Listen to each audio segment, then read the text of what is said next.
Today on the Topping Show, Bud Light's founders grants and offers to buy back the company. Bud Light tweet manifesting energy falls flat as usual. Disney lost nearly $2 billion on the past 10 movies they produced. Disney Star Wars, well, they're closing down their hotel. Bud Light is spotted being drunk by Kid Rock. Elon Musk endorses Vivek Ramaswamy in multiple tweets. Oliver Anthony continues to go viral. A mob steals $100,000 worth of merchandise from Nordstrom in Los Angeles. U.S. is planning a tax on food cans from overseas. Oakland wants citizens to use air horns to fight armed robbers.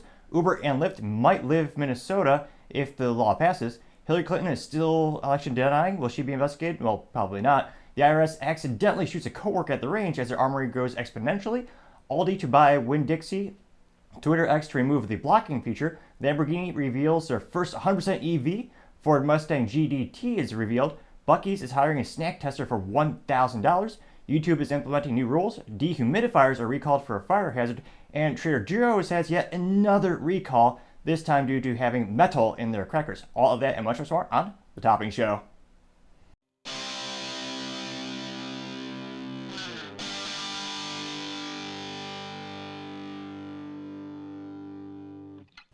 Thank you everyone for taking the time to tune in today. Today's episode of Topping Show is sponsored by Topping Technologies.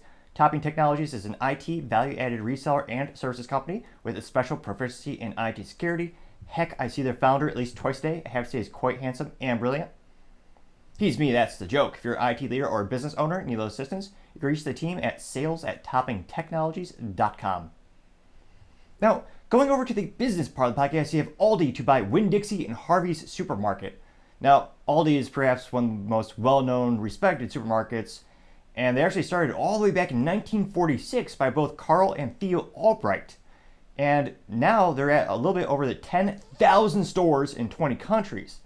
Now, granted, I think most people know them not just because of low prices and great value, but the novelty of having the quarters that you have to put in order to get a shopping cart. A fascinating, brilliant phenomenon and business idea in which, instead of the usual, Walmart or Target parking lot, which is filled by lazy people who acquiesce to the most minimum modicum of effort to return their car back, that's too much for some people. Aldi thought of a way to actually fix that issue. So if you want to get a cart at the Aldi's, you have to insert a quarter to unlock the cart that is attached to the other cart. So it's a chain of carts all connected together. And then at the end of your shopping, when you put the cart back and you connect it, it'll shoot out your quarter so you get your quarter back. Which is a fascinating idea because then that helps them decrease on the cost of maintenance in terms of they don't have to have a cart boy out there going around and circling out the carts and gathering them from all the lazy SOBs who can't take 18 seconds to return their cart. A social, cultural phenomenon, which is a good, perhaps, indicator for modern society. But nevertheless, that's one of the interesting, unique things about an Aldi shopping experience. They also have some great selections of food and usually lower price. And another weird, unique thing is you usually have to bring your own bags, which again, helps them keep prices lower because that's less cost that the business has to incur. So it's a very creative company. They have a great value. And it looks like they're buying about 400 Winn-Dixie and Harvey supermarkets across the Southeast United States in a deal with their parent company by the name of Southeastern Grocers. Now, most of the stores are going to be located in Alabama, Georgia, Louisiana, Mississippi, and they expect the deal to actually close towards the end over in 2024. And when asked for comment, the Aldi CEO Jason Hart said, quote, "The timing was right to build our growth momentum and help residents in the Southeast save money on their grocery bills," unquote. Now, this is going to be a brilliant long-term business decision because we have 40-year hyperinflation in the United States. Thank your government, left and right. But everyone is starting to think, how could we save money? And one of the biggest things that Americans can control, on average, I would say, is your grocery bill. Most of the costs, when you look at an average person's structure in life, a lot of them are fixed costs. And when I say fixed costs, they're usually a contract. Like let's say you rent an apartment, you have a 12-month lease. You can't really change your monthly apartment. Same with your internet. You're like electricity, you could try to use a little bit less. And then you just add a lot of those costs. You have your insurance for your vehicle. That's not going to change unless you do some extra trainings or change your vehicle type. Your car payment's not going to change. So there's a lot of costs that are more difficult to control. So I always tell people when they want to try to reevaluate their finances, maybe try to put a little bit more money in the savings account, although that's useless these days because there's basically no incentive in the United States to save thanks to, well, basically zero interest rates that help you in the banks and also the government breakdown and taxation. But if you want to invest, maybe start a business or stocks, maybe you could change your food source. So instead of spending $200 for 12 groceries at Target, I kid, but not by much. You can just go to Aldi's or Walmart, and your dollar will go further. That's quite literally the whole spiel of Walmart. They used to have whole commercials talking about how your dollar go further, which I think they should probably reinvigorate these days. So I think we're going to see a lot of exponential growth with Aldi, and I think it's more prudent to invest more in the southern United States. As you look at the migration pattern of where people are moving these days, a lot of people are relocating from Illinois, California, New York, going to other states such as Texas, Florida, as well as I know there's also a lot of tech companies in the Carolinas as well, since there's a lower cost of living. There's a lot of opportunity down there. So really business decision, I'm sure it'll pay off for them. Now, other interesting business news, you have Twitter, also known as X, removing their blocking feature. Now, this is another fascinating thing. It's very fluid in terms of how you report on Twitter X, because they're very much the antithesis of a traditional corporation like Hewlett-Packard Enterprise, where I used to work. If they want to announce a new storage or a new compute node or a new switch or a new wireless access point, you'd have kind of a standard cookie cutter approach where you'd have press releases, you'd have maybe a physical release at an event, and is very much, I want to say maybe calculated or very much really set in stone. But with Twitter, it changes on an hourly basis sometimes, or X, whatever you want to call it. And this wasn't even an official announcement. Like Elon didn't go out of his way to say, hey, here's our new idea for this. He's actually responding to someone on Twitter. So it's pretty hard to keep track of all this, but thankfully, certain things go viral and people catch on. So this is actually him responding to a Twitter handle by the name of Tesla Owners Silicon Valley, which, as it states, is for Tesla owners over the valley. Now, someone was asking him about, the block feature, and his response was, quote, "Makes no sense, and we might delete as a feature," unquote. And then you just say, except for direct messages or DMs. So it'll be interesting to see a lot of people. Perhaps this will help cultivate further conversation, or maybe it'll encourage people to continue listening to their political or ideological adversaries online, where as opposed to before, they would just block them to stop the conversation. But then there are also issues with harassment, and you have to worry, litigiously as well, legally speaking, you have to worry about how those interactions pan out. So I'm one of those people where I'm much more I see the risk of less. I see there being a greater risk of having less free speech than more free speech. So I think this will be good. It'll be interesting to see how it plays out, and if the people on Twitter like this new feature or if they hate it. Well, let me know. Do you think this would be a good idea to help X, or also known as Twitter? Still don't know how that marketing is going to go. Long term, it'll be interesting to see where they go from here. Other interesting business news, sad business news, I would say. Lamborghini officially reveals their first 100% EV vehicle. Ugh, I didn't throw up, but almost like an unpalatable taste in my mouth just saying it. And they're going to call it the Lanzador, which I guess it sounds Italian, so there's something there, but it is so sad. What used to be a pinnacle of the tractor community, which is how Ferruccio Lamborghini started his professional career. He's making bulletproof, reliable Lamborghinis. And of course, he bought a Ferrari, and Ferrari famously insulted him when he gave him critical feedback of how to fix their vehicles. And that, just for spite, partially, he started the company that is Lamborghini, making some of the most iconic, beautiful automotive machines in history, with some of the most best powertrains on the planet. Having 12 cylinders of displacement, a V12, and a stick shift, as God intended, with 3 pedals. You can't beat that experience. And then you had the V10, also great engine. Unfortunately, Lamborghini has precipitously dropped in quality in terms of my 3 cents. It used to be 2 cents, but now it's 3 cents, so hyperinflation is hurting everywhere. But there's a reason they've just become more and more like computers. They recently, some of the recent releases were hybrids, where they did have the V10, but they also had electronic bastardizations thrown in there, because that's what you really want. Because Lamborghini is already known for reliability. They'll be great with computers. A computer that, again, by its very nature, computers do not last very long. Now, it's also interesting to see Lamborghini continue to lean into the EV trend when the most valuable Lamborghinis on the planet, they're the old ones that are stick shifts. The Lamborghini LP640 is $1 million vehicle.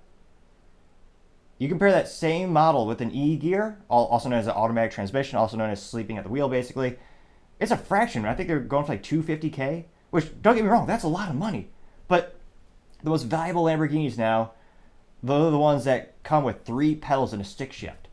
And I know the comment section will immediately roast me saying, it's not as fast as a Tesla. If you have 3 pedals, manuals are slower. Yes, I know that. It's been that way for 30 plus years. But as I explained for the 1000th time, it's about the experience. There's a reason Porsche still has a stick shift. They're the only sports car company that still listed as consumers. And they know it's not all about having a gajillion horsepower or 0 to 60 time in less than 2 seconds. It's about downshifting in the corner on the track. It's about hearing that engine roar. But I partially digress. We'll get back to this sad Lamborghini story. Now, it looks like they're appealing to the wrong things. They're saying, oh yeah, it's going to have more than 1,300 horsepower. Well, great. That really doesn't excite me. Because, again, if you want an EV vehicle, Tesla's done it. They were already the industry leader. Now, that being said, it has a good-looking interior. So their designers, I give them credit. The design of the interior does feel very much like a Lamborghini, with the exception of having nothing in the center console in terms of a stick, so you can actually shift the gears. But partially digress. I'll get back to the story. Now, when asked for comment, Steven Winkelmann, who's the Lamborghini CEO, he said that, quote, with the Lanzador, we are looking into our future without forgetting our DNA. The first coupes from Lamborghini with their front engines were sporty, elegant, Gran Turismo suitable for everyday use as 2x2 seaters, unquote. Let me know in the comments, is this something Lamborghini owners really, or Lamborghini enthusiasts really want? Their SUV did pretty good. Of course, it didn't have it had an automatic transmission, which is pretty boring. If you want a fun SUV, you can get a Porsche with a stick shift, made, I believe, 2008 to 2012 era. Unfortunately, they subsequently killed it as well, because why excite consumers when you can give them basically sleeping pills on a wheel? I'm trying to think of a nice way of saying boring. It's not terrible. So it'll be interesting to see Lamborghini's going full into the EV, while other companies are fighting tooth and nail with governments trying to get exemptions from all these crazy regulations. But it'll be interesting to see what happens to the automobile community. Do the enthusiasts really gravitate towards this and really appreciate this? Are they going to really go out and buy these up the wazoo? Or will they only be bought by people with so much money that they just have a garage of vehicles and they just buy it just because it is a Lamborghini? Well, at least the badge is. So it'll be interesting to see where we go from here. Other interesting business news, you have Ford, the Mustang GTD revealed with an automatic. Pathetic. Now, it looks like there's a lot of articles talking about this new vehicle. The prices are estimated. Most articles are saying $300,000, while some are noting a price point of $400,000. That being said, that's MSRP, so by the time you get it, it'll be $600,000, $700,000, as Ford dealers have gotten one of the worst reputations for brand markups, including marking up a Ford F-150 Lightning from, I believe it was $95,000 to $213,000. That went viral, and of course, I think someone was dumb enough to pay for it, which you have to also blame the consumer a little bit. If they're willing to pay that much money for a disposable vehicle, that's their problem. Now, it looks like this will have, the good news is, it'll have a 5.2 liter V8. So it will have a soul. It will have something to excite you. 8 cylinders of perfection, albeit bastardized to an automatic transmission in a terrible marriage of bolting each other on. Oh, I almost shiver at the comment of the mere thought of that. Now, it looks like after seeing a clay model of the F-150 or the Ford Mustang GT3 race car in the design studio, the Ford CEO Jim Farley, he actually decided that let's turn into a road car. And they have the desire of having that built for the Le Mans. They went with the Mustang, and it'll be the 2025 Ford Mustang GTD. Well, so it'll basically be a street legal version of Ford's upcoming race car for it to debut at the 24 Hours of Daytona before heading to Le Mans. Now, I'll try not to laugh. We shall see. Jim Farley continued to say, quote, it's for AMG Black, Aston Martin, Porsche GT3 RS. We want to beat the GT3 RS at Le Mans, but we also want to beat it as a street car, unquote. Which, again, I do appreciate the racing heritage and then building a race car for the street. In terms of business, that is one of the best things an automotive company can do. You think of some of the most iconic vehicles, not just for the initial sales, but the cult following that builds loyalty to the brand. That's a great way to do it. It should be a cliche, race on Sunday, sell on Monday. It should be a very popular marketing mechanism in the automotive community. Now, I think perhaps one of the best examples would be the McLaren F1, which many people speculate they consider the pinnacle of automotive history You've got a V12, 12 cylinders of perfection with a stick shift and no computers, hardly.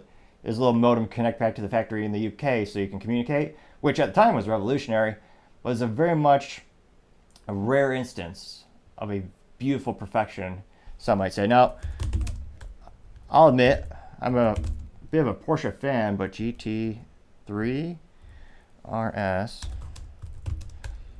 one of those things where I do strive to get a sports car one of these days. I do love my Honda, and it does have, 3 pedals, so it does have a little bit of soul to it. And I'm looking online. It looks like the GT3 RS does have the option for a stick shift. So again, I know they're going for lap times. Different lap times, it's all about those numbers, so they're going to use an automatic. I understand that. Calm down in the comment section. But not just have the option. It wouldn't. Again, I'm not a mechanical engineer, but I think it's safe to say the cost of research and development wouldn't be that much burdensome, and as well as production, to have the option for a stick shift. And again, you might not sell it at the same ratio in terms of it might not be a 50-50 split, it might be 10 to 20% of sales, but it would excite the automotive community. And half the comments when you're looking at all the jalopniks, all the car and track, when they're talking about this vehicle, I would say about 30 to 50% of the comments are bringing up the fact that it's like automatic transmission. You saw the same thing with the Nissan 400Z Nismo, which is supposed to be their track version. It's got better suspension, better stickers. I kid, there's other stuff too, but also automatic transmission. So they're letting down fans with this, and they're trying to compete with Aston Martin, and Porsche and AMG, which that's Mercedes. But it's one of those things where I feel like and again, they got time before this actually starts production. If they just add the stick shift, you get so much more brand loyalty and enthusiasts for the community. Because again, you would capture all the people who want the vehicle, not just the people who will only buy stick shifts like myself, but you'll get the average Joe Schmo who just want the automatic for the fastest 0 to 60 time and lap time. But you'll also capture the pure enthusiasts who want the experience, which these days, that's one of the most important things with automotives. Darn heck with anything in life. The whole experience is what you're selling. So let me know in the comments, how much do you think the sales would go up with this vehicle if they had a stick shift? Will it increase sales by 10%, 20%, 30%, or more? It'll be interesting to see what Ford does from here, but unfortunately, I think this particular model is only going to be auto only, which is a sad thing. But I partially digress for now. Other interesting business news, you have Buc-ee's hiring a snack tester for $1,000. Now, Buc-ee's is one of the fastest growing fast food convenience companies in the United States, headquartered in the best state, Texas. They are best known for having like 170 pumps for vehicles. And then, of course, they have their convenience store, which, rare enough as a gas company or a convenience store, it's clean. And there's a very small percentage of getting stabbed, as opposed to you go to Shell. And there's not a 0% chance you're going to get stabbed at a Shell gas station. There is a guarantee that there's going to be about a quarter inch on all the bottled drinks at a Shell gas station and questionable stains on the floor. But with Buc-ee's, a big sale of them is clean bathrooms. And they have some funny, fascinating marketing techniques with little signs on the road saying you could hold it, emphasizing, they got clean gas, they got clean restrooms, clean facilities, and they're growing exponentially. The market is rewarding them. Now, they also have a lot of their own in-house brand products that they make. You see this with everything from Walmart to Target.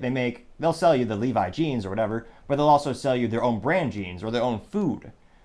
So Buc-ee's has the same thing, where they actually make a lot of the treats, as well as the traditional brands that like Pepsi, Jack Link's Beef Jerky. They have their own brands as well. So this is a position where they're going to pay $1,000 to test their food. Now, it'll be interesting to see how many people really want this. I think it'd be probably a fun gig if you're a high school kid or something like that. But looks like they're not just going to pay you $1,000 to do this. They're going to give you $250 to actually go cover the cost of buying the food itself, which is good because obviously they want to make sure there's as little conflict of interest as possible. So they're not going to have this person probably show up they want a third party. They don't want an employee to do this. They want to have a third party person. They're going to go into most likely a random Buc-ee station and presumably they'd use their own credit card or payment method. And that way the employees don't have a big red flag why is there a corporate card from Buc-ee? So it makes sense they want to have third party participate in this. And they said that you're going to get to enjoy such treats, including Buc-ee's beaver nuggets, hippo tacos. They sound hippo tacos. That sounds like a big deal.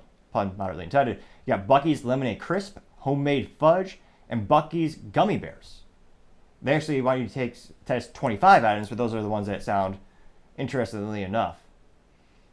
So it'll be interesting to see. A fun little job if you guys want to taste some food and actually go to a clean gas station. It's a rare thing in and of itself. And good marketing because it's got a lot of people are talking about it. News outlets are picking up the story. It's actually a good example of free publicity because they're not paying to have those ads run anywhere like that. So perhaps as a business brilliance of the day, that might be a new chapter a new little mark we have to make. I don't know what you think. That might be a good idea. Other interesting business news, you have YouTube enacting new rules and more aggressive ad blocker disables. Now, it looks like one of the rules is in reference to the YouTube Shorts, which they introduced in 2021 to attempt to compete with TikTok, the exponentially growing Chinese app company where it's known for having short little clips, usually degrading your brain cells, promoting unhealthy mental illnesses, and pretty much being a big time sink and not adding any value to your life, but people are addicted to it, so they keep logging onto that damn thing. And of course, Google YouTube is concerned because it's eating up market share. It's eating up screen time. And every second that someone's eyeballs are glued onto that app and they're not wasting their life at the other app, although great content like this is free, so click that subscribe button. Definitely you want to keep your eyeballs on the screen for this show because it's awesome. But they're paid by advertisers by what's the dwell time? How long are their eyes on that product? How long are their eyes looking at their phone screen? And if they're on another app, that's decreasing their market share. So it looks like they claim they're trying to combat, they say they're trying to combat spam, but there's a lot of speculation in the YouTube community that they're just trying to crack down on you leaving the site. Now, one thing they're trying to do is removing links from YouTube Shorts, which is detrimental if you have sponsored shorts. So it's one of those eras where the creators are making less on YouTube. I'm slowly building up the channel. We'll get to the monetization someday. But in addition to that revenue going down, some YouTube creators, it's very common to have another sponsor where they give a shout out, and that sponsor will pay them as well. So that way, even though the YouTube is paying them less, their overall income can stay the same or hopefully grow with other partners. And traditionally, you just put, let's say they're pitching, Top Technologies. We actually do have a promo right now. We're giving away a free flamethrower with every August purchase. And you can mount it to an AR-15. Why are we doing that? Well, it's fun and it'll drum up business. Granted, there's some stipulations that go to toptechnologies.com. You'll see it has to be a certain purchase amount and you have to have a state that allows it. But let's say I want to do that specifically for a short. Well, I would put the link to our website description or the website page into the short. And people presumably click on that and go to the website. They say, hey, this is awesome. I want to buy some IT services or gear from you guys so you can get free flamethrower. Why not? And that would help the channel. So they're getting rid of that because you are leaving the platform with that link.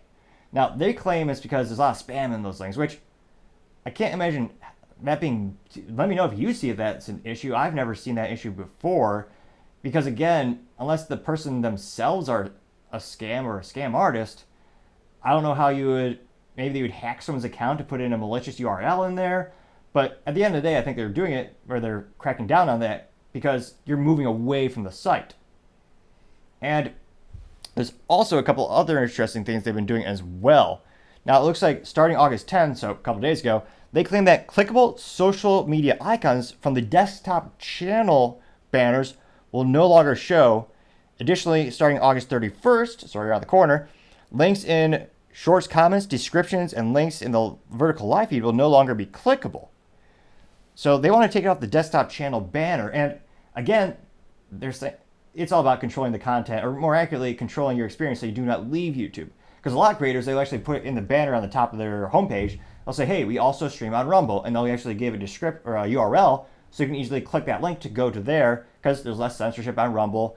And it's something we'll be posting the show there as well shortly. And again, they say it's to protect the consumers, but has this ever been an issue for you as a consumer? Has anyone had a negative experience with YouTube because of those links being there? Now, it'll be interesting to see. They also say that to promote creators with alternative options to showcase their important links, YouTube Shorts will add a, quote, prominent clickable links on channel pages. Those will be available for creators beginning August 23rd Viewers on mobile and desktop should start seeing prominent links on the creator's channel profiles near the subscribe button. But again, I don't know how that's just... It's one of those things where it seems they want you to go back to the channel page. It feels like they're making a more awkward, cumbersome experience as well. Now, this is all as they're actually increasing the price of YouTube Premium, which they're pushing very hard.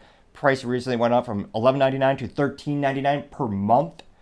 And now, interestingly enough as well, YouTube's doing pretty good. For the first time in many fiscal quarters, their sales from ad revenue went up by 4.4%. Now, on average, previously, they're actually going down by 2% quarter over quarter, which is detrimental, of course, because, yes, right now YouTube is profitable for Google, but after a certain amount of time, they got to be concerned of, well, if this part of the business is losing money, we're going to have to use funds from over here to offset those losses. And again, they have big competition with TikTok. That is growing exponentially, and that basically has government funding behind it because it's headquartered over in China, and the government's part of everything over there. The joke in IT is they don't have firewalls between the company and the actual government. It's just a direct line, which, trying to think of a rudimentary way of speaking, is basically they have no Brita filter between the faucet and your cup. It's just a straight line. There's nothing to filter it, nothing to stop anything. It's straight access. That's fair enough, accurate, I think, description of the situation. So it'll be interesting to see. And now, in regard to the ad blocker, they say that they started one in June, earlier in the summer, and if they detected an ad blocker technology, they'd actually come out on the screen and they would say, hey, we have a 3-strike policy. You can watch 3 videos, and then we're going to lock you out until you disable the ad blocker. And now, if they detect it, they're going to actually give you a 30 to 60 second countdown before they stop you from accessing it. So YouTube, they seem to be increasing their sales, but a lot of these tech companies, they're taking drastic steps to try to increase profitability, which does make sense. We have 40-year hyperinflation, uncertain. The economy is so uncertain, no one knows what's going to happen. A lot of speculation on who's going to get in office, in the United States especially, depending on who's politically in charge. There's many mechanisms that change in charge of not just income of personal people, but also laws, regulations around businesses that affect profitability. So the worst thing that could ever, pretty much the worst thing for business is uncertainty.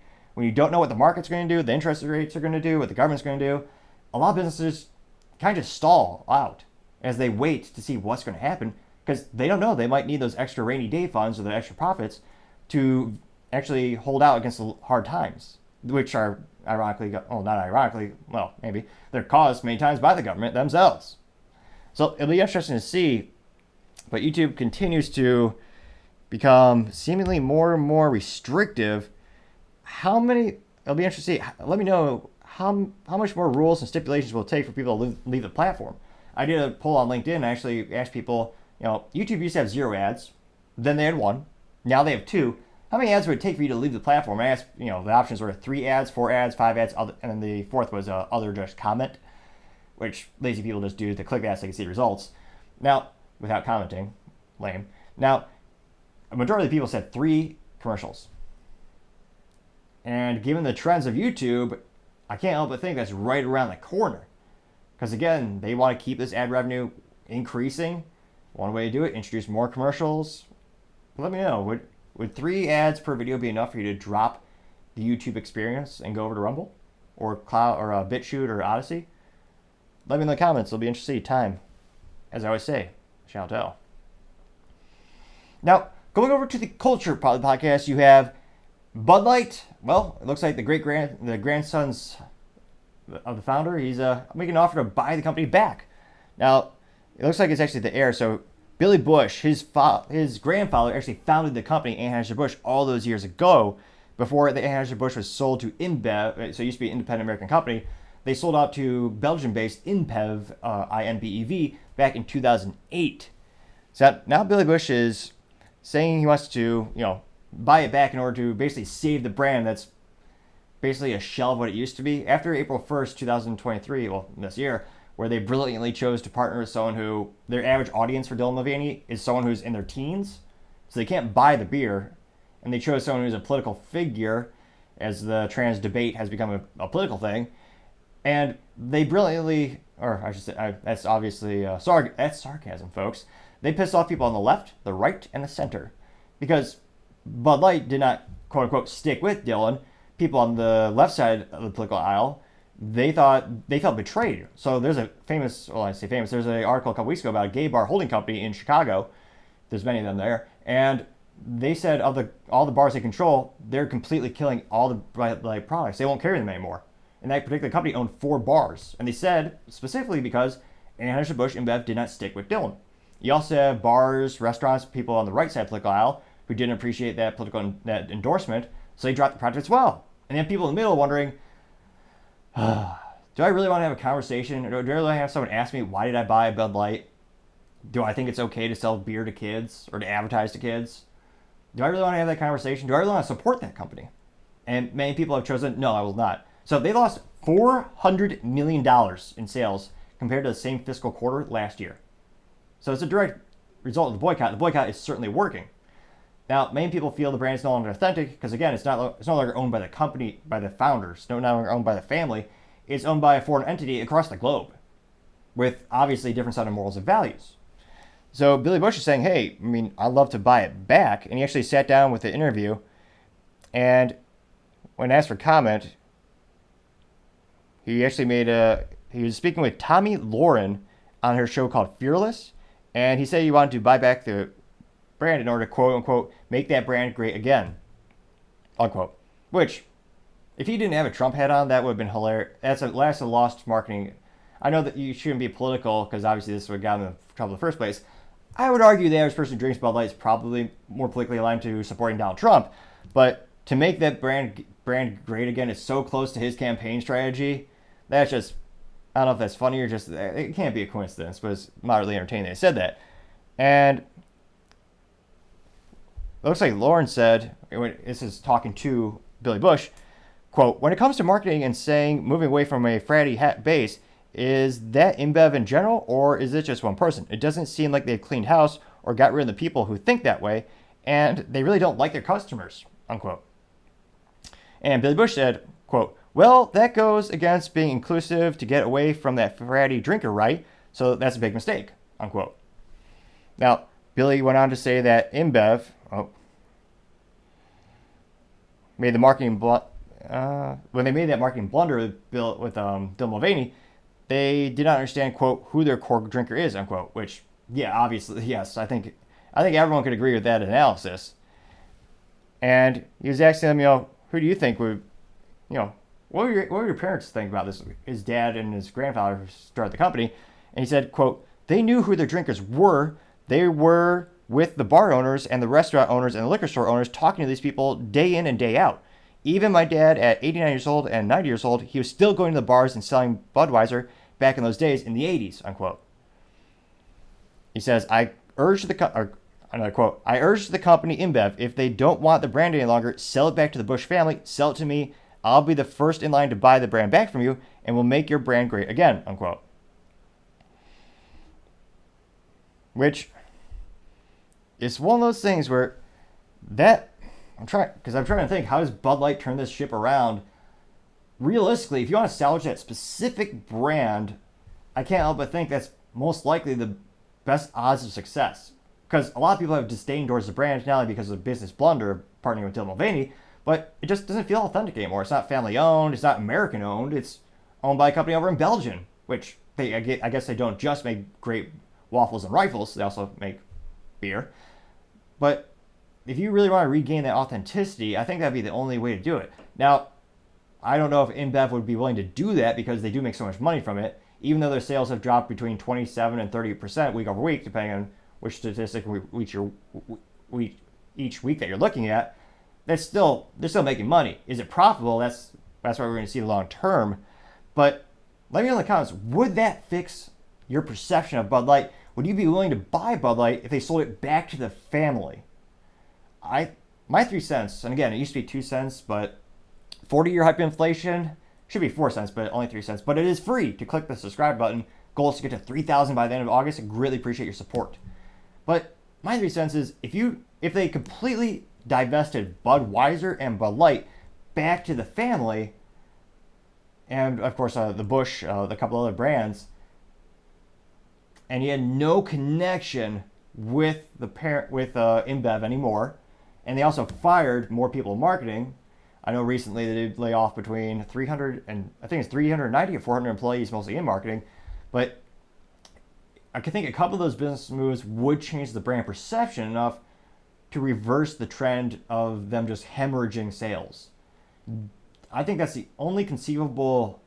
And again, I don't know what the brand is worth right now. That's something to debate as well. But I don't know if Billy has enough money personally, or again, he would have to take out funds. But then if he has to take on some friends, or he has to have some help from venture capital, then you have the same issue where a lot of people right now in the U.S. are boycotting companies, partially because they're owned by BlackRock, Vanguard Group, where you have those companies that are pushing political initiatives and ESG scores. So if he has to rely on those funds, that'd be another issue. Now, call me crazy, but it's just off the cuff, so to say. Why not team up with Elon Musk? Elon Musk has many resources, and presumably he might not own a beer company. He's that further diversified his portfolio of having, electric cars, solar panels, a boring company. I mean, not pejoratively, but literally they have a machine that bores tunnels. But you would also have SpaceX. You'd also have Starlink. You'd also have, X, Twitter. Why not have a beer company? Not a terrible idea.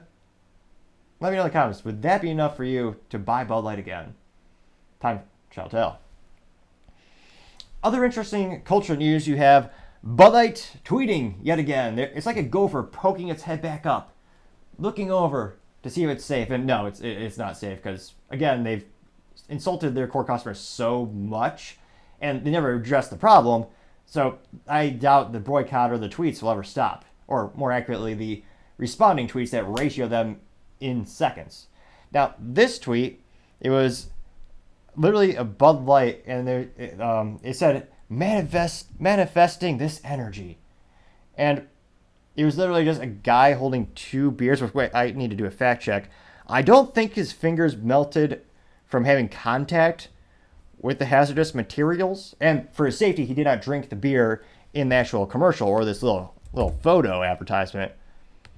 I mean that partially kidding. It actually is a fascinating industry trend in the alcohol community where they don't drink in the commercials. I've noticed this with not just Bud Light, but all the brands. It's an unspoken norm in the community because they're scared to death of being over-regulated with like the tobacco industry. Where the tobacco industry was hit so heavily with regulation, they're not allowed to have any advertising on your TV.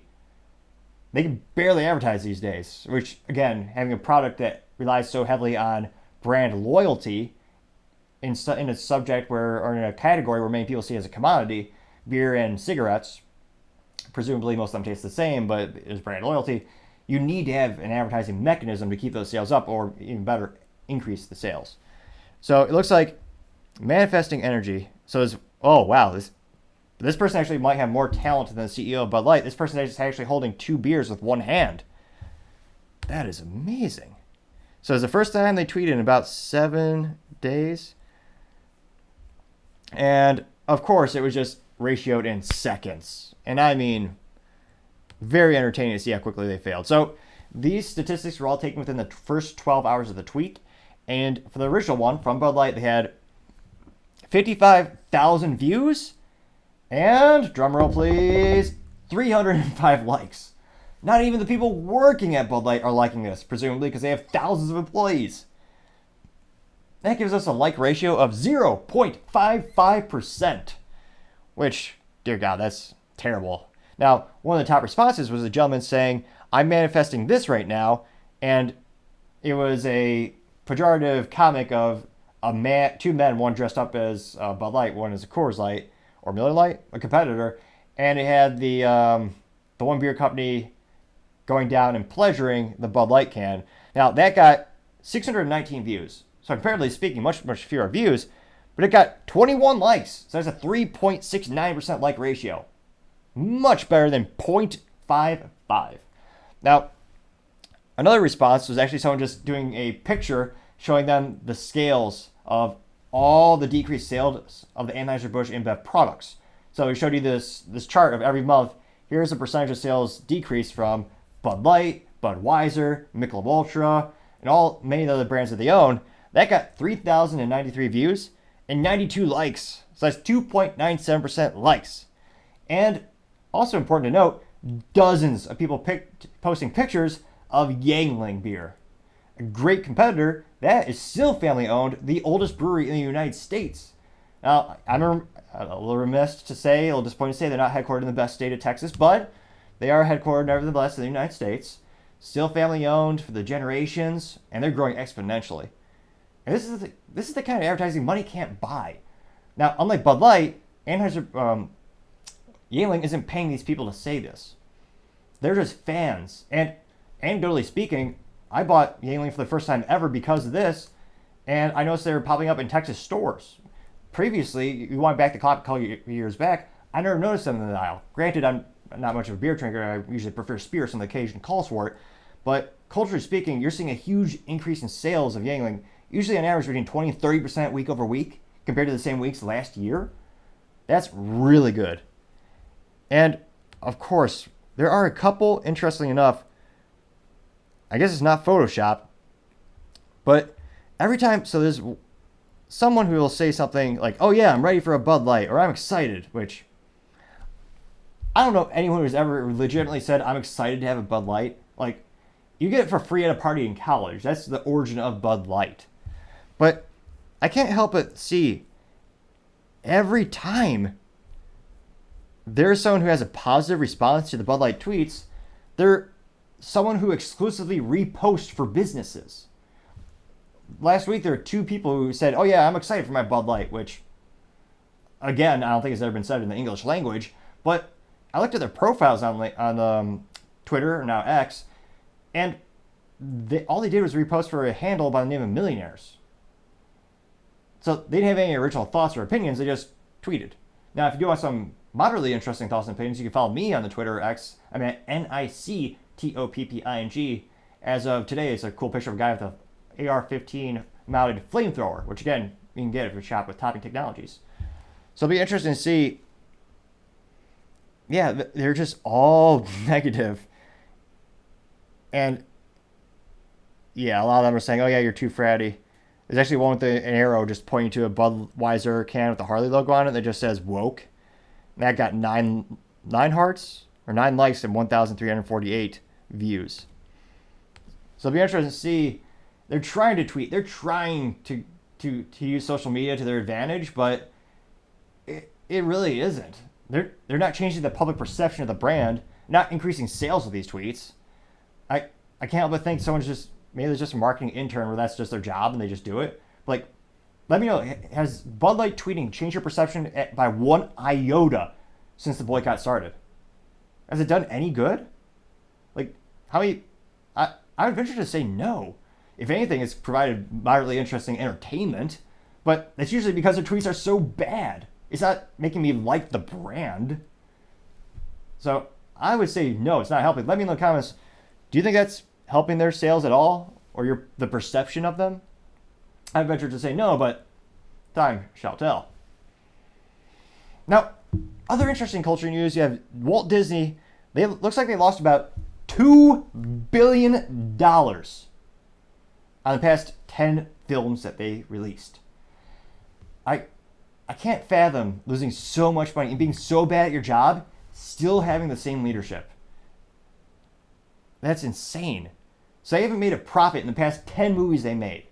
Now, there are a myriad of reasons for this, not just because they're political garbage. They don't teach morals and values like they used to darn near 100 years ago when they actually had good writers, which, again, nowadays most writers are already computers. They're crying now trying to get more royalties. But a modern Disney writer is no better than a copy-paste keyboard function. Because, again, everything they make is just a copy of a copy of a copy. Fun little experiment on the photocopier at home.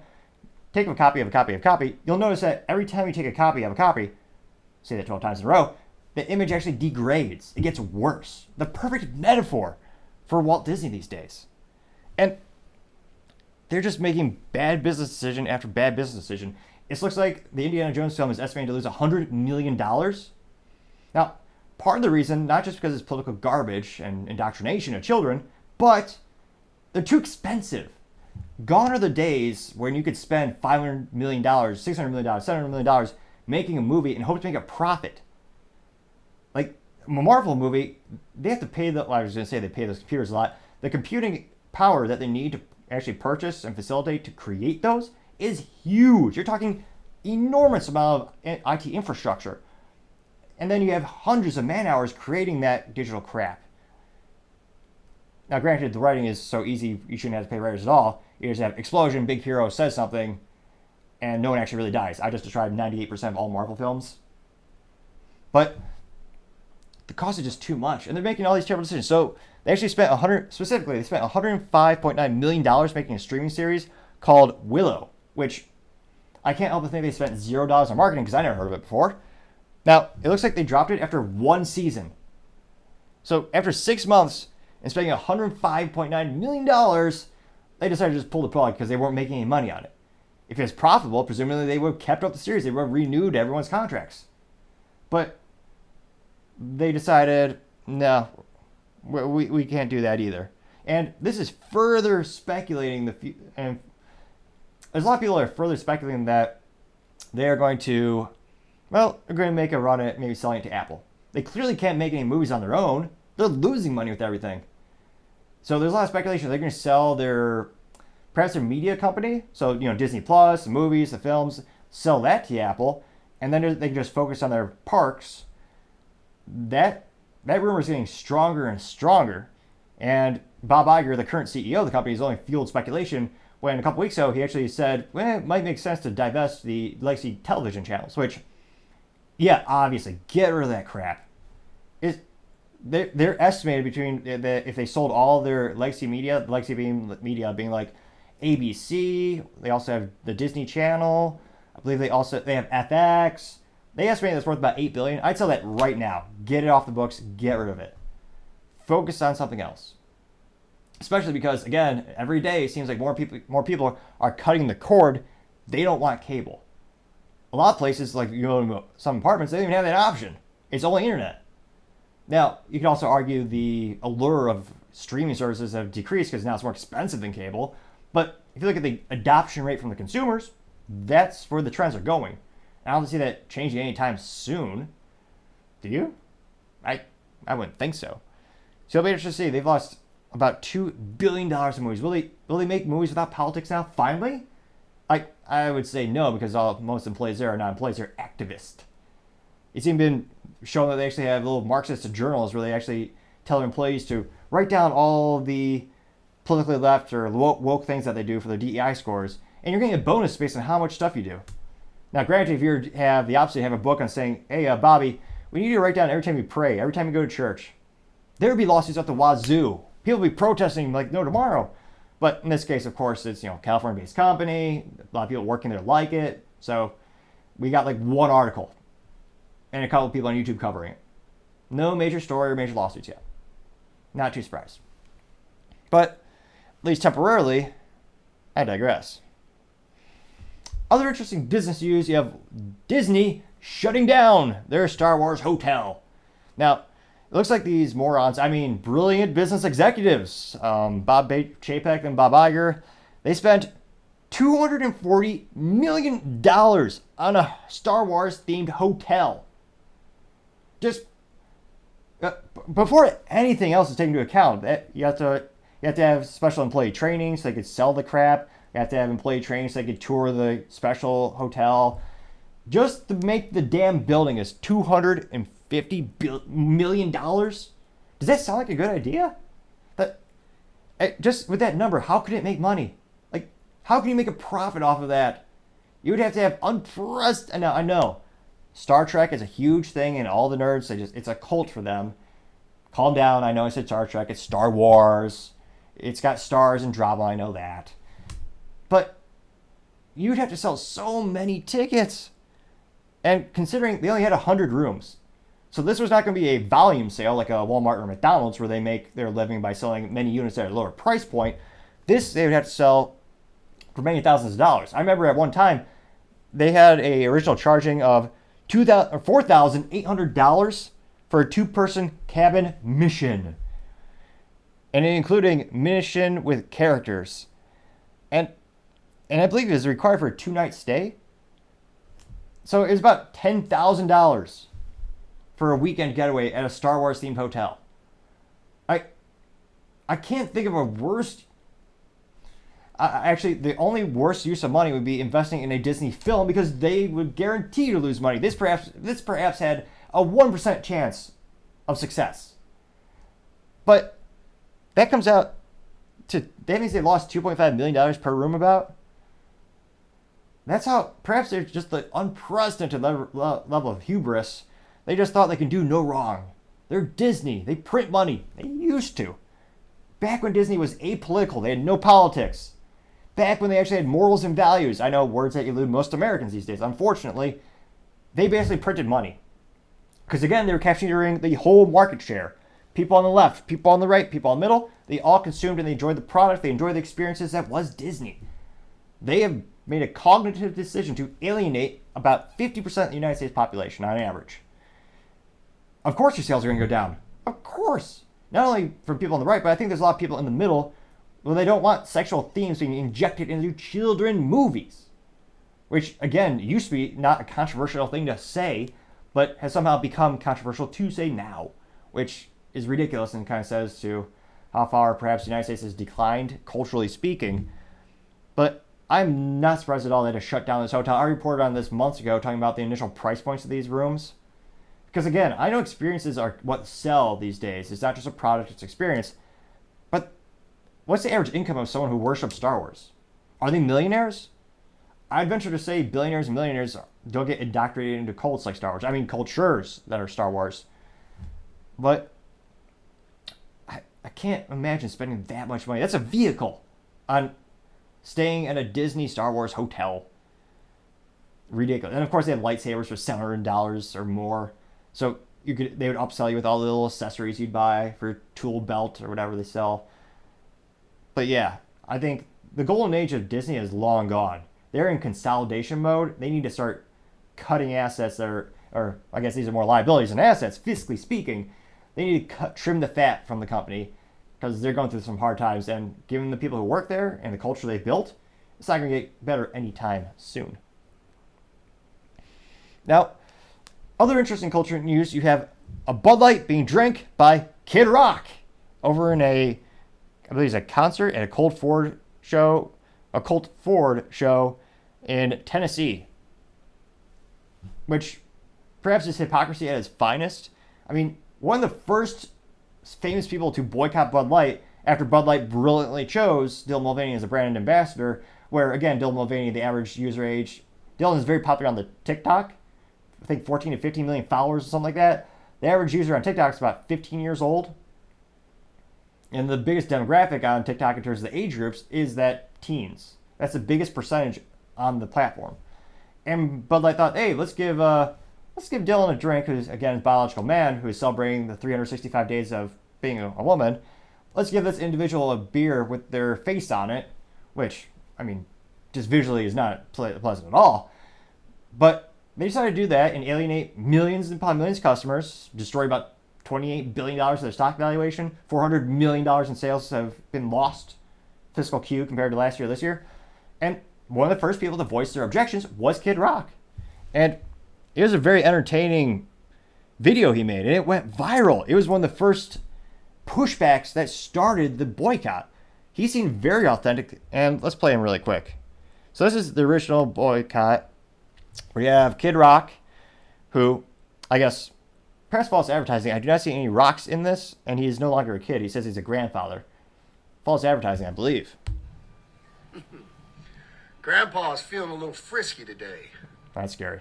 Let me say something to all of you and be as clear and concise as possible.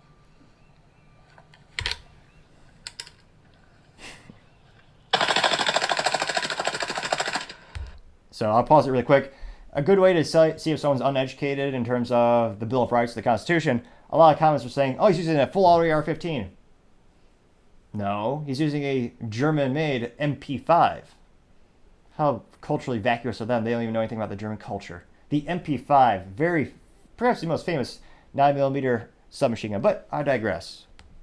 So he's shooting up the cases of Bud Light, which is much safer than drinking them. Fuck Bud Light and fuck Anheuser-Busch. Have a terrific day. So F Bud Light and F Anheuser-Busch. You can't get more articulate than that. He's saying, I don't like the company. I don't like that brand of the company. And presumably he was one of those. I mean, that got 23.7 million views and 156,000 likes in the first 19. No, sorry, that particular one got 2 million views. But the people who followed him liked it. Now, interestingly enough, it looks like he never dropped Bud Light from his bar, which he does own a bar, I believe, in Nashville, Tennessee. So some people started to question how authentic is he in his belief. And then now at the Sky Deck over in Nashville, Tennessee for this concert, people saw him holding a Bud Light and drinking it. Which, how mentally vacuous was he to do that? How dumb was that?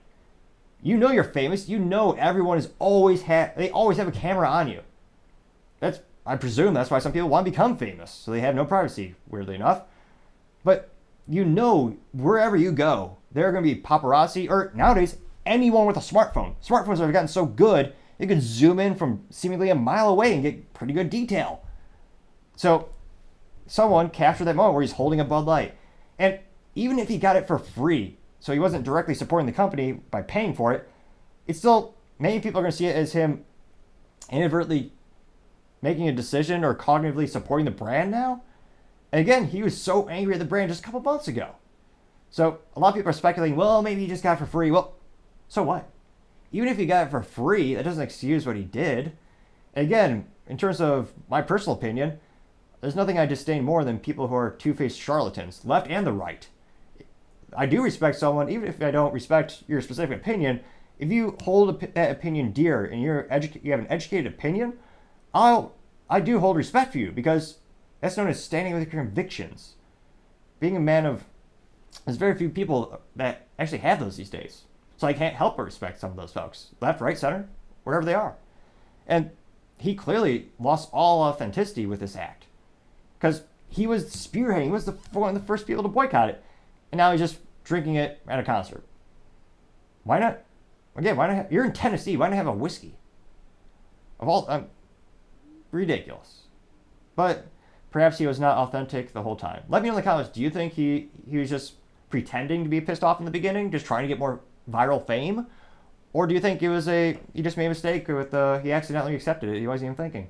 Perhaps he was so inebriated by alcohol, he couldn't tell the difference between a Bud Light can or a Coors Light can, or he didn't know what it was. Perhaps. Although I venture to say, yeah, probably not. Let me know in the comments. I'd be interested to see. But as I always say, time shall tell.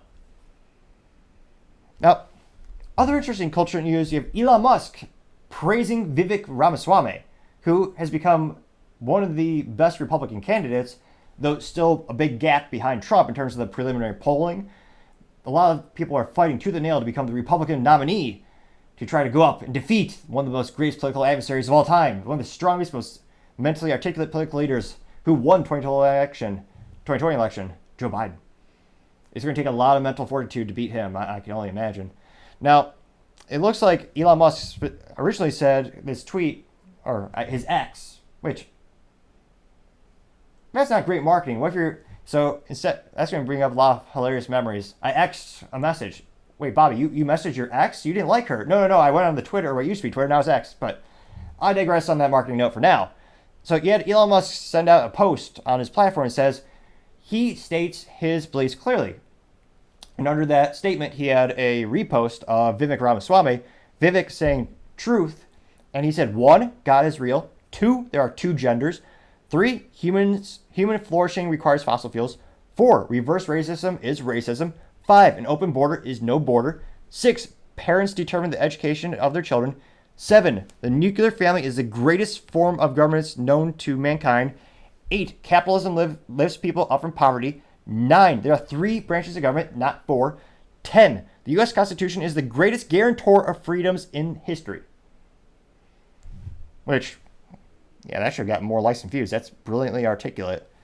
Unlike most politicians, where I think the most cliche BS politician is, we need to get people back to work. Great, Democrat, Republican. You really tell me how you'll do that? Well, no, we don't have time for that today, folks. Now, this tweet by Elon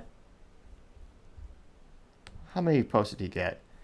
I got 20. It looks like the video got 29.6 impressions. So that doesn't mean you watched the whole video necessarily. That means you saw it on your timeline, you observed it.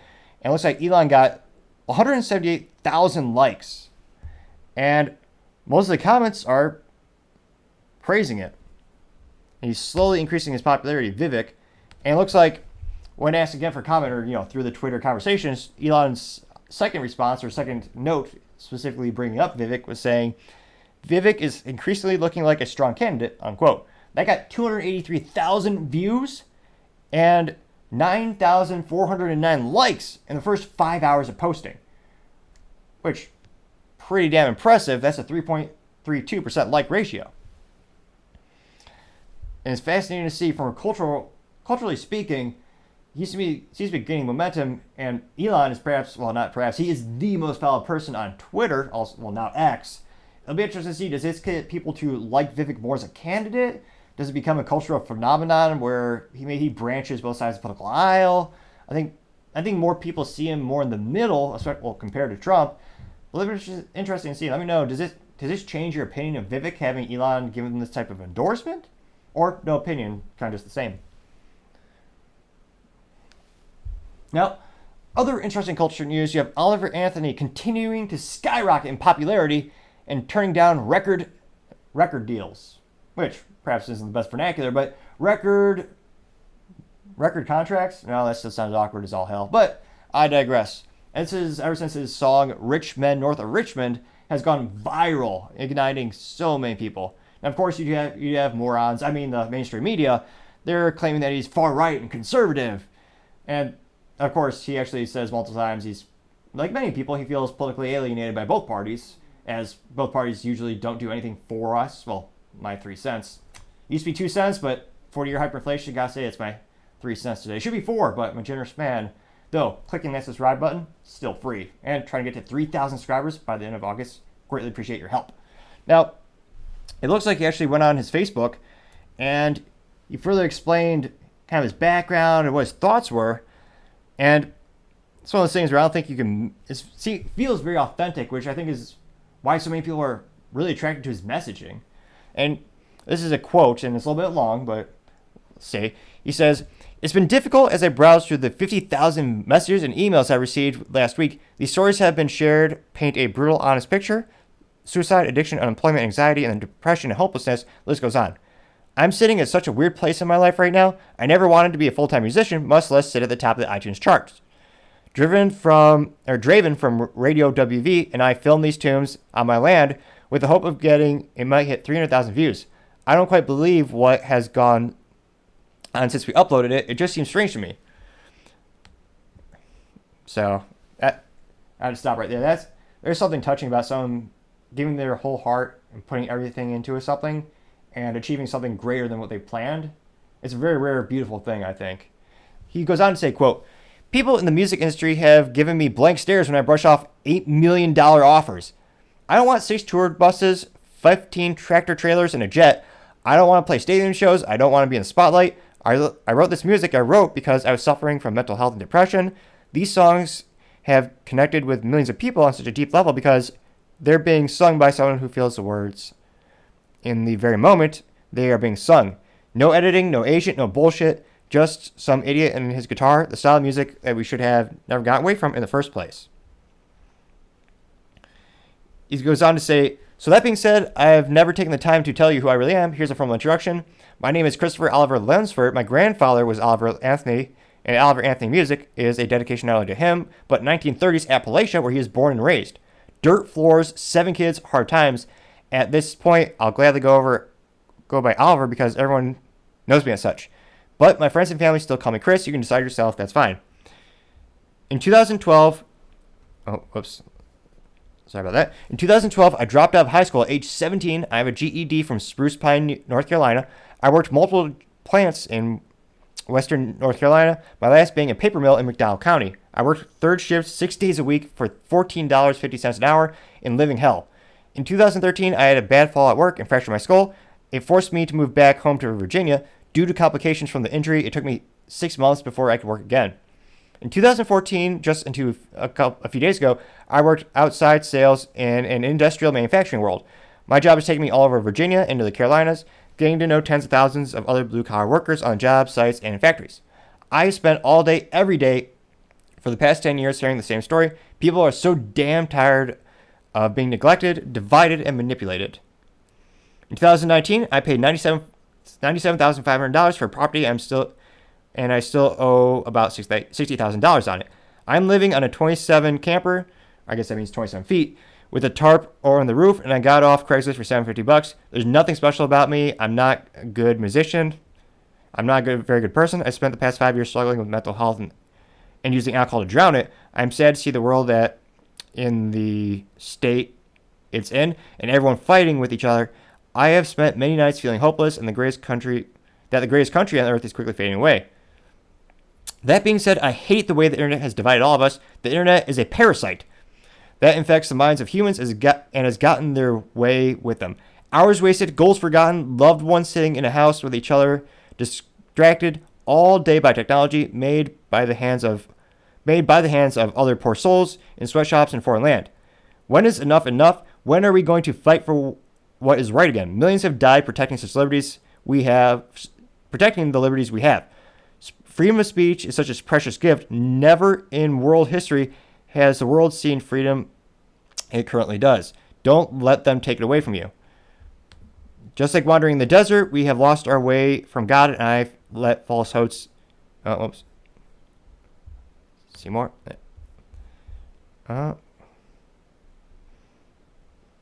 Sorry. Just like those once wandering in the desert, we have lost our way from God and have let false idols distract us and divide us. It's a damn shame. So talking about a heart-wrenching story, and perhaps one of the few authentic people in country music, as so many industries have blended together, just give us the same copy-paste BS, where they really haven't had many struggles in life. And to have someone who actually is authentic in music, pretty damn rare, which I think one of the reasons you're seeing such a positive attraction to this. So it'll be interesting to see. I wish him the best. Maybe he'll lean in more to the music career and be independent. It'll be interesting to see where he goes, but in terms of popularity and culturally speaking, it's fascinating to see so many people get to behind him and have this music bring us together in a time where, unfortunately, there are all too often things that drive us apart. It'll be interesting to see, but perhaps I'm a little bit more optimistic than I was a couple minutes ago. Now, other interesting cultural news, and actually kind of the antithesis of what we just talked about, a mob steals about $100,000 from a Nordstrom in, where do you think? Los Angeles, California. Of course. Because of course they did. Now, it looks like California police say that more than 30 people stole those items, and other articles are saying the items are worth in excess of $300,000. Which I guess, with all these retail stores, what is it worth when, $30, but they mark it down to $5? I'm not really joking, but not really. It looks like the group of people entered Nordstrom at the Westfield Topanga Shopping Center in Los Angeles around 4 p.m., stealing high-end handbags, clothing, and other easily resellable items. This according to the Los Angeles Police Department in a statement. Wait. I had to do a double take. Apparently they do still have police there. I didn't think they did. It's also hilarious when you see the same cliche, people just want to steal bread to make ends meet. I've yet to see anyone steal bread. Like, in the past, not only because carbs are disgusting, you don't really need them anyway, but have you ever seen anyone actually steal bread with all these videos going viral of people robbing stores left and right? People aren't breaking into Walmart. Perhaps the safest thing they actually sell these days are books. Because I've yet to see someone steal a book, work boots, or bread from a Walmart or any of these stores that are getting ransacked by mobs. Now, it looks like the criminals, they went in there and actually used bear mace, and they're all wearing black, mask and clothing, and just broke in, sprayed it, and got out. And again, culturally speaking, they're getting exactly what they voted for. They didn't decriminalize it technically, but they removed the threshold for stealing merchandise up to $950, so that it's instead of being a felony, I believe now it's a misdemeanor. And you have the district attorneys, which they just don't prosecute. So, yeah, there's no incentive not to steal in those areas. So, you shouldn't be surprised. And you have Los Angeles mayor, which saying that criminals must be held accountable, which, again, it's your mayor, your mayor, your city. You're not prosecuting these things. You're going to get more of the bad behavior. It's the reason why people are leaving San Francisco and Los Angeles in droves to other states. They actually believe in rule of order, law, being good. Some things never go out of style. So it'll be interesting, culturally speaking, how bad will it become before it gets better? Will it ever? There was a time, wind back the clock, Detroit used to be the richest, most prosperous city in the world. I know that sounds crazy to think of nowadays. But there's a time, thanks partially because of the big three, you had General Motors, Ford, and Chrysler having some of the best profit margins, some of the best vehicles. The communities were great, safe. And then they had a cultural shift. And for a myriad of reasons, the city went to hell and has never gone back. The joke is you can buy a house in Detroit for $1. Because you technically can. The city is so desperate just for people to pay taxes and move there, they have houses for $1. That's how desperate they are, and they've never come back. Let me know in the comments, do you think San Francisco, Los Angeles, will they become the next Detroit? Unless they turn their culture around dramatically in the next 12, 24 months, I can't help but think they will. But, as I always say, time shall tell. Now, going over to the political part of the podcast, you have the United States planning to put tariffs on food can metal from China, or as some might say, China, a little bit better, and Germany. Now, it looks like a possible 300% tax on the materials, as the U.S. is accusing the other countries of dumping materials. So, you thought inflation in food, you thought your grocery store prices were bad now. Imagine if there's a 300% tax on the components to make the food. In this case, this is metal specifically used for making canned goods. And a lot of people buy canned goods, kind of a big deal, big category. So that's going to be hurting people's grocery bills even more. Now, the U.S. is accusing these other countries of dumping products here. Now, that is a nuanced term. You only hear that a lot in economics unless you turn in religiously. So dumping, by definition, is a situation of international price discrimination where the price of the product when sold to the importing country is less than the price of the product sold in the market of the exporting country. Which you could also make the argument of, do we really have a free economy, or is it really fair across all playing fields? Is it really capital? There's a lot of nuance that go into it. But it's funny to see this where you had, I think some Democrats were giving Trump crap for putting a 25% tax on steel and aluminum to offset the countries that were doing the same thing during his presidential duration. But you're not seeing a lot of people pushing back against this idea. But again, it's going to increase the price of food. This is basically a way of artificially increasing the prices of the foreign materials, in this case the raw materials to make cans, so that you'll incentivize manufacturers here to buy the raw materials from United States-based companies to make the soup cans and crap here. So it'll be interesting to see which way suppliers and manufacturers choose, but putting a 300% tax on something, it's certainly going to have some effect. Hopefully it doesn't hurt the consumer, but it'll be interesting to see. Time shall tell. Other political news, you have Oakland. They want citizens to use air horns to fight armed robbers. Oh, California. The hubris beyond all belief. Now, this is from the land of no guns. There are more gun laws in California than pretty much any state. It rivals the city of Chicago. Again, a perfect example of gun control not working. Because for some crazy reason, when you disarm citizens, the bad guys for some weird reason, they're just empowered. Who would have guessed? Well, anyone with a soul who doesn't want to disarm law-abiding citizens, and maybe also people who have more than a modicum of intelligence. But a lot of these politicians, so you gotta remember, they usually lack both of those things. Now, it looks like violent crime in Oakland is up 14% compared to the same time period last year. And that violent crime, their definition of that specific category is a category encompassing violent crime being comprised of homicide, aggravated assault, robbery, and then, if you have kids, cover your ears, but rape.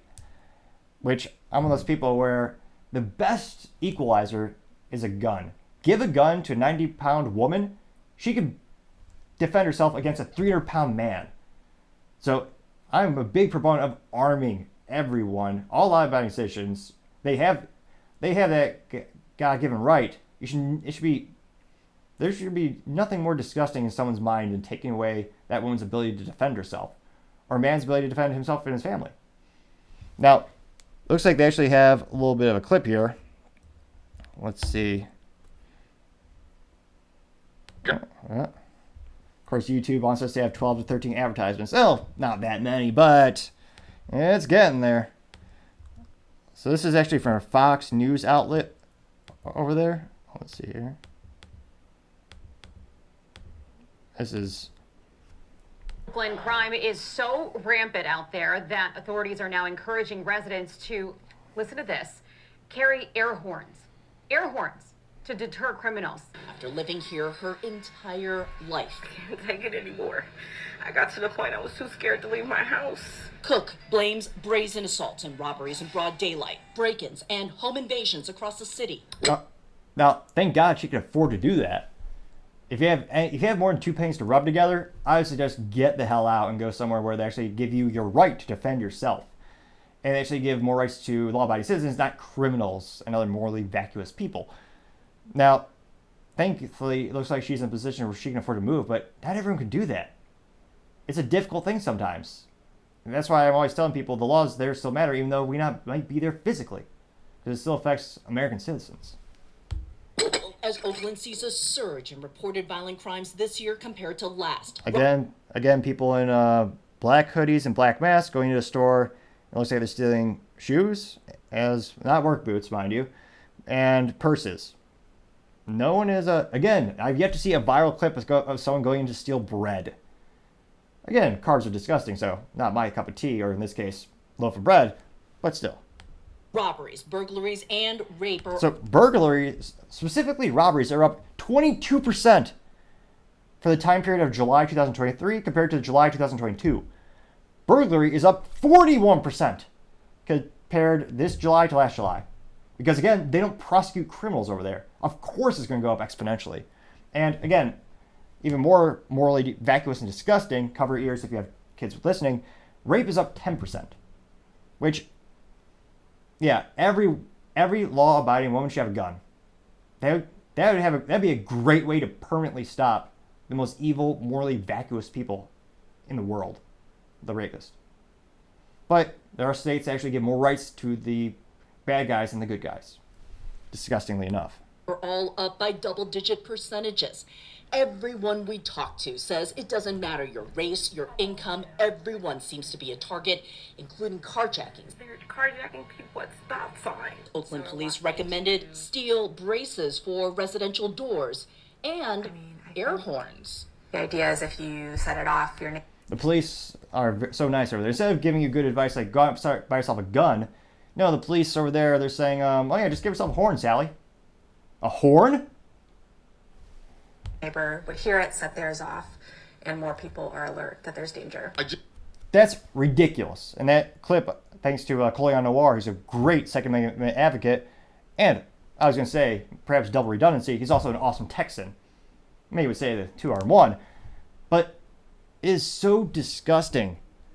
And again, California is one of those places where even if the rare occasion where you can buy a gun, they have a waiting period that is so long and prohibitive, it's basically useless.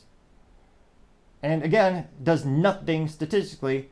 In addition to being morally vacuous and unconstitutional, those things do nothing to stop crime. Chicago, I believe, still has a 72, or I believe Illinois in general, has a 72-hour waiting period if you want to buy a handgun. Has it changed the crime statistics in Chicago? Has it? No. And then the most mentally vacuous argument for the shitty of Chicago, they say, oh yeah, well, it's too easy to get guns in other states, and they bring them to Chicago. Well, if that's true, why don't those other states have the same crime rates as Chicago? They don't. They're significantly less. Because it's not a gun issue. It is a culture issue. It's a political issue where the politicians are encouraging this behavior. Not only by not prosecuting them, by disgustingly disarming American citizens. It's ridiculous. So I highly implore everyone, if you live in Oakland, write your politicians, write those bureaucrats, and more importantly, vote them out. You need to show them, I'm going to vote third party. I'm going to vote for the other. I'm going to vote independent. I'm going to vote for the other party. Vote not just with your wallet by buying a house maybe in a better state, but if you're stuck there, let's say you which I actually don't believe in terms of anyone could move with the right encouragement and resources. You can make it happen. One of my favorite books is John Papa John. His grandfather, I believe, came over to the United States with nothing. I mean, my family came from Cuba, but they had nothing. And before you say in the comments, no, we actually took a plane. One of the last planes out before Fidel took over. My parents had nothing. But they still risked everything because they knew the United States was better.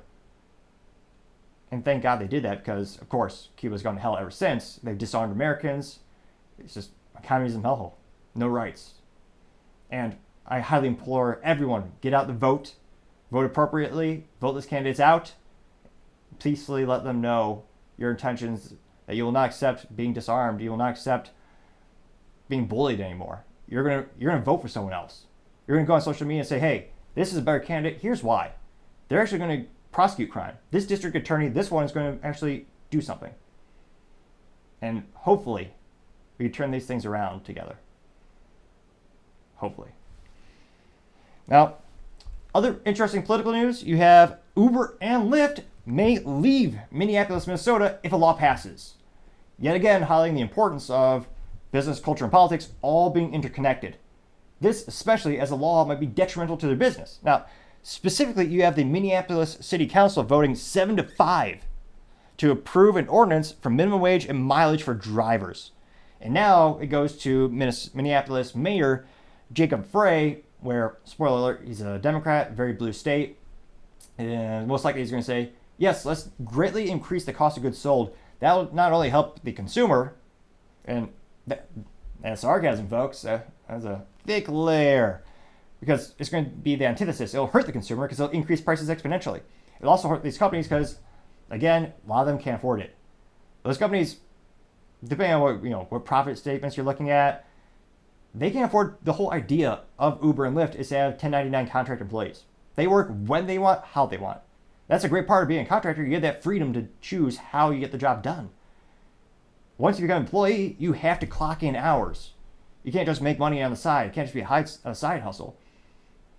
So a lot of these workers don't want that. I know not everyone has the same feeling, but you can't just ignore one side. Now, it looks like if approved, and again, it looks like this week it's being sent to the mayor. Most likely they'll sign it. If approved, the policy would guarantee ride shares get at least 51 cents per mile, 51 cents per minute, and $1.40 per mile, $1.81 per mile for drivers with wheelchair accessible vehicles, and it would guarantee drivers get 80% of canceled ride fees, as well as other protections against deactivation. So again, we're going to do a little improv today, pulling out the good old calculator here. So you get 51 cents per minute. All right, 0.51. Let's see. So that means, what are they making per hour? 51 cents per minute. There's 60 minutes an hour. $30.60 per hour? I wish. That is a huge amount of money for many people, even with 40-year hyperinflation. How much is it going to cost to take a ride down the street? That's insane. $30.60 per hour. Now, I do agree with the ride cancellation fee. It's pretty BS to actually call a ride, have the ride get close to you, and then cancel it. That's a pretty pathetic thing. Culturally speaking, we should be frowning upon that action. It's the same lazy moral vacuousness that leads people to not return carts to the cart section of the grocery store, which is perhaps the greatest sign of someone who doesn't have their shit together or doesn't have a modicum of responsibility or intellect because they're lazy and their whole life is going to hell. I'm actually the opposite. I'll put carts back. Not to brag or anything, but I put my cart back. What say you? I would hope you do. Now, if vetoed by Frey, let's say he hits his head and he actually thinks about capitalism or he thinks about the free market for a minute. Let's say that happens. If vetoed by him, the council would need 9 votes to override the veto. Otherwise, the measure would be dead and would have to start over for a future time. So one of those things where that'd be very hard to override because right now the vote came down to 7-5. So It'll be interesting to see, but unfortunately, right now, it looks like the law will pass this week. And again, it's a very fluid situation. Maybe something will come up. Maybe they'll vote differently. Maybe he'll hit his head and think about capitalism and the free market. But right now, a lot of good hardworking people, they're going to be out of jobs. Because right now, it looks like the rideshare companies are going to leave. Because it's going to exponentially increase their cost. And right now, you have all these companies trying to gather as much cash as possible because they have no idea what's going to happen in terms of the future, in terms of politics and business in the future. Everyone, left, right, and center, many businesses are scared. Whoever gets in the office, Democrat, Republican, the uncertainty is what kills deals. It's what kills businesses from expanding and making more investments. A lot of businesses right now are just gathering cash because depending on who gets in the office or who gets reelected, some industries are going to be completely eviscerated. They're going to have more rules, more regulations, more increased cost of labor. All those mechanisms, all those things cost money. So it'll be interesting to see, but right now, I don't think those companies are going to stay there. I don't think they fiscally can. And maybe the citizens, maybe they'll protest this or get this on a ballot to vote it down. But right now, in terms of those companies, I would say their outlook is not so good at all. Now, other fascinating political news, you have Hillary Clinton continuing to deny the 2016 election. Now, will she be investigated and put into court multiple times like Donald Trump? No, of course not, because she's above the law. Keep in mind, this is also the person who, what is she? She literally ordered her employees to take physical hammers and break phones so that you could not get the evidence off the phones. Granted, that's also not usually how forensics work, but she thought it would, and they broke the hammers to the phones. Now, the snoops would say she didn't do that. No, she didn't. She ordered her staff to do that. And she also used software to completely wipe her on-prem server. Keep in mind, no one has a server on site. That'd be like having the box. It's so outlandish to think that she had an on-prem server and she deleted 30,000 emails just like that with the software. And of course, she got away with it. Also, improperly handled documents. And I can't help but notice only one side of the political aisle is being held accountable. So let's see. This is her bragging again and complaining. I was going to say, I apologize because I know her voice is, but thank God you don't have to see her. That's another thing in and of itself. He certainly interfered in our election, and it was clear he interfered to hurt me and to help my opponent. Unprecedented interference. I was on the way to winning. We know that Putin was intent upon helping Trump. That's no longer subject to debate. The interference with the election, Virginia just stopped using touchscreen computer voting because it's so vulnerable. Right. You can run the best campaign. You can even become the nominee. And you can have the election stolen from you. It was stolen from Bernie, but that's because the DNC literally rigged it against Bernie Sanders. And because he has no spine, he immediately bowed down to the DNC and continued his servitude to them. But they actually legitimately stole the nominee from him years back. So I would say they're not the most morally, they're pretty morally vacuous in my opinion. He knows that he's an illegitimate president. So why isn't she going to jail? Why isn't she being prosecuted? Half the lawsuits against Trump are because they claim he's an election denier. She has about the same amount of evidence. Well, I would argue she has less, but she's making all these claims and she's not producing evidence. She seems to be using the same bombastic accent that other politicians use. And yet, she's not in any trouble. She's not getting deplatformed off all the different social media sites. Very similar to Stacey Abrams from Georgia, who to this day says she was a proper elected, I believe, governor. And Stacey Abrams, quite the opposite. She wasn't socially ostracized, prosecuted by the government. She actually got a special cameo on some stupid Star Trek or Star Wars thing. Or is it Lord of the Rings? Something on Amazon or something on the social media streaming platforms. But it's fascinating to see more and more we have the double standard in the United States. And unfortunately, it used to be a place where all men were created equal and people were prosecuted equally. Left, right, center, they didn't care. you broke the law, you're prosecuted appropriately. But let me know in the comments, do you think people are being prosecuted based on their political affiliations? Do you think it's fair right now? I certainly don't, but that's just my 3 cents. It used to be 2 cents, but hyperinflation. Other interesting political news, you have an IRS agent accidentally shooting and killing another IRS agent as they continue to gear up and have more weapons than most countries. Now, this is an IRS agent in Arizona. They accidentally shot and killed another IRS agent on the gun range last Thursday. Now, they know that this was occurred during the Federal Bureau of Prisons gun range, and where there's a training exercise underway. And an Arizona family reported the agent was shot during the exercise and transported. They subsequently passed. So it looks like Charlotte M. Denise was an IRS criminal investigation with the IRS criminal investigation of Phoenix, and it looks like she passed. And it's fascinating to see. Again, these are supposed to be pencil pushers. They're supposed to just be stealing, taking your tax dollars. Now, keep in mind, before World War II, there was no federal tax, no federal income tax.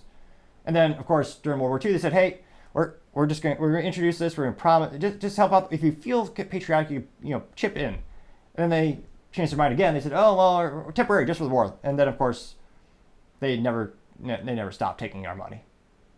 So depending on where you live, you're taking the federal government takes 40%, the state takes 10%, sales tax takes probably another 10%, depending on where you live. How much of that dollar is really yours? But I'll partially digress. The IRS, they are literally gunning for you with the new hires. So it looks like since 2020, how much gear have they bought? Well, they've gotten $2.3 million of ammunition, $1.2 million on ballistic shields, another $1.3 million on, quote, various other gear for criminal investigation agents, unquote. Great transparent description. Imagine if you or I tried that in our tax deductions. We just had a line item that just said various. We'd be sent to prison or at least fined for that type of cloudy description. Now, they spent $474,000 on Smith & Wesson rifles, $467,000 on tactical lighting. Dear God. Jeez, I know fiscal responsibility in the U.S. government, left, right, center, is basically foreign concepts like oil and water, but spending $500,000 basically on tactical lights? Come on. Just go to the dollar store and buy faster for $1. Again, it's the IRS. You're not the Marines. Although some articles are saying they actually have more gear than some divisions of the United States Marines, who again, their job is to kill bad guys. Yet the IRS, so extra incentive, do not mess up on your taxes because they will gun you down. Now, it looks like they also spent $463,000 on Beretta 1301 tactical shotguns. Now, I am ashamed to say, in terms of my knowledge of my repertoire, Beretta is probably the brand I know the least about. From a business perspective, I do have great admiration because they're still family owned and they're the oldest firearm manufacturer on the planet. I should say in history. They're still around, obviously. Their first product being cannons. So there's a lot of great historical provenance behind the brand Beretta. And of course, they've won some military contracts throughout the years. They make a great product. Now, I'm looking online. And again, this is just the first 1 or 2 Brave results because Google. And it looks like this is Cabela's. They say the Beretta 1301 tactical, looks like this one has the pistol grip semi-auto shotgun, is $1,650. Before the, I guess in Texas we have 8.25% sales tax on top of it, which is I find that morally disgusting and vacuous. You don't tax a right. There shouldn't be any taxes on firearms, but I digress partially. So it looks like Cabela's is about, let's round up, instead of $1,660, it's $1,700.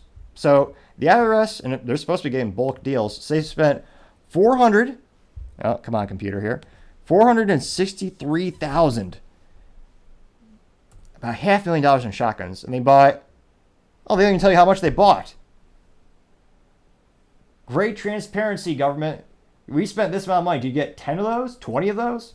Let's say, and again, it's the government. They probably got a bulk deal. There's also discounts available for government agencies because it's good for their business. It's a good advertising mechanism for firearms companies. I know a really cool advertisement with Daniel Defense, a great AR-15 manufacturer headquartered in Savannah, Georgia. They got a contract to guard, I believe, a nuclear facility. So that's pretty cool. They probably gave them some discounts just to say our guns guard against nuclear power. Or, you know, we guard nuclear plants. Something cool like that. Now, okay, that's $463. So let's say they got me a discount at $1,600. So $1,600 out of that. That's about 290 shotguns. Damn. Wait, $364,000 on tactical gear bags. What? $354,000 on bags. Really? If it was up to me, they'd be using Walmart shockbeam bags, which you get for free at the checkout. Because again, it's the IRS, not the Marine Corps. Jesus. They also spent $267,000 on ballistic helmets and $243,000 on body armor for the IRS. Now, they continue to say they also purchased 3,000 units of optics compatible tactical holsters for weapons with optics sights and weapon lighting systems. Of course, you have to have a fancy, expensive holster to buy that so it'll fit that light that you spent. Again, they spent $467,000 on tactical lights for the IRS. Let me know in the comments, is there any legitimate reason the IRS should have any firepower like that at all? I can't help but think, why are they gunning for us? Well, not just for tax dollars, but they literally have gathered more arms in some countries, or two Texas citizens. Pun not really intended. But it is interesting to see they can continue to build it up. I can't help but fear what might be around the corner. And yet another reason, a good example, for the love of God, get a really good accountant. And I always tell people, you never get in trouble for overpaying on your taxes. The downside is when they give you a refund, they don't pay interest on the money you gave them. Now, flip the table. If you underpay on your taxes, it can be deadly. If you cheat on your taxes, it can be deadly. And also, they're going to fine you, and you do have to pay interest on. Not only do you have to pay them the money that you owed them throughout the year, they actually charge you interest on the money you owed them. So I always tell people, especially if you own a small business or if you just do your own taxes, get a very good accountant, look over the books, make sure everything is properly categorized correctly, and hopefully nothing bad will happen to you. Time shall tell. Good, now, going on to the business blunder of the day. We've got a 2-for-1, interestingly enough. The first one, we have dehumidifiers. They're in a recall for, well, they work too well. They start fires. And you got a recall of 1.5 million dehumidifiers. Now, it looks like the dehumidifiers were manufactured by Chinese-based Gree Electronic Appliances. They recalled last Wednesday after reports of at least 26 fires and 688 incidents of overheating, one resulting in $168,000 in property damage, according to the CSPC.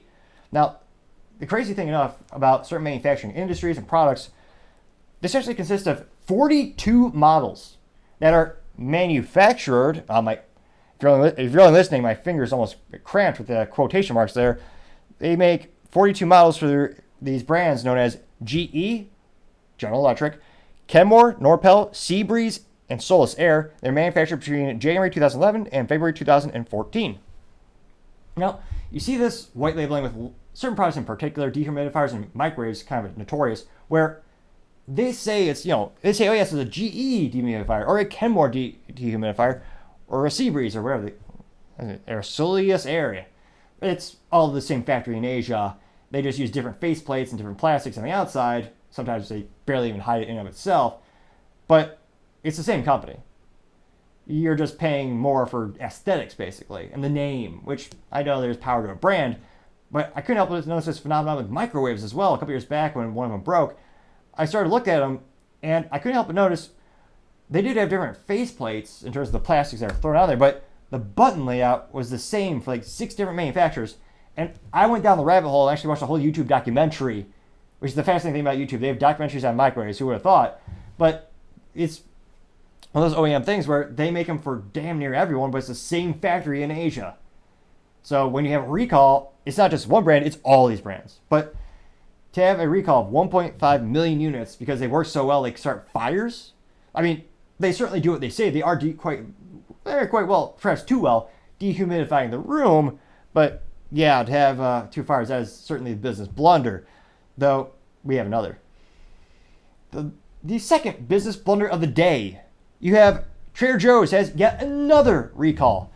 This time for crackers with metal. Now, I do not mean pejoratively white people are running around with playing metal music or carrying pieces of scrap metal. No. I'm much more sensitive than that.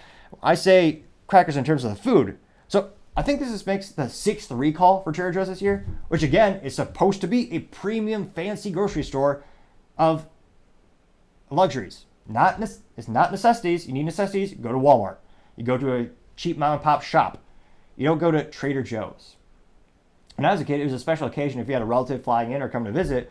We would go to Trader Joe's, and it was a special occasion. They used to have like a little juice thing for kids, and obviously everything's more expensive. They do have some nice quality stuff, but it's a luxury, not a necessity. So I'm trying to stress here.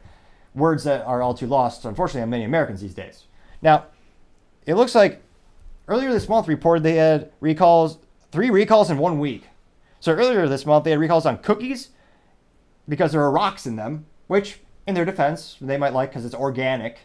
Now they also had bugs in the soup, which again is organic, and many people will argue that there are many organizations that want us to eat the bugs, but I will not acquiesce. I will enjoy a steak or perhaps a salmon on occasion. Now they also had their falafels. They had rocks with them as well. I don't know, are they making food in a quarry?